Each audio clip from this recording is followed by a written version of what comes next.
Hello ladies and gentlemen, welcome to today's morning outlook for GDMFX. I'm Joseph Novich, Senior Analyst. Starting right now with the Australian currency, the dollar over there rallied after the Reserve Bank kept its benchmark rate unchanged. And what we saw about the retail sales, they rose more than economists forecasted.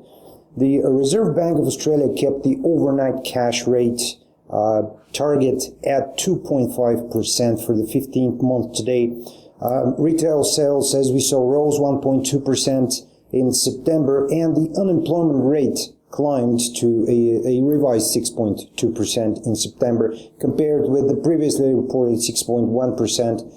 Versus the USD, the currency in Australia right now is at 0.8715. Low inflation, ladies and gentlemen, flagging growth, and the European Central Bank stimulus BS will probably force Eastern European members of the European Union to cut interest rates to a record low this week. It's what we're expecting with the recovery and in the 18th nation coming at a halt in the second quarter, and is inflation forecasted staying below 1% for a 13-month in October. The ECB right now is under pressure to consider additional easing. Implemented in a new round of stimulus towards off deflation by buying covered bonds last month, and is of course scheduled right now to meet again on November 6th. The euro right now is quite steady for a third consecutive trading day against the USD at 1.25. The Japanese stocks climbed to 6-year high on optimism that the central bank over their stimulus will boost earnings.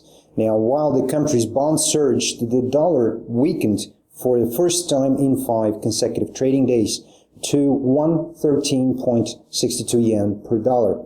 In the commodity sector, we're briefly going to take a look at gold right now, held near to the lowest since 2010. And of course, the expectations of Fed that it's preparing to raise interest rates, while of course other countries and central banks are adding stimulus, boosting the dollar and of course hurting the bullion demand. Gold is actually expected to remain weak as the potential for further easing in Europe, which will of course continue to lend strength to the USD, weakening the bullion.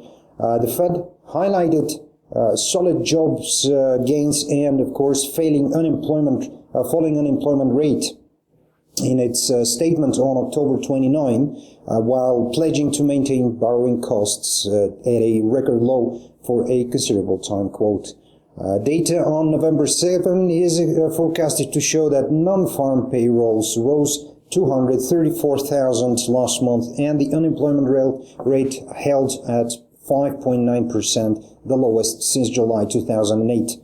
Oil, the West Texas Intermediate extended losses from the lowest closing price since June 2012 as Saudi Arabia cut prices for crude exports to U.S. consumers on, of course, the speculation that stockpiles are increasing over there. Oil slid in October by the most since May 2012 as leading members of the OPEC countries resisted calls to cut output. Now, global supplies are rising, with the U.S.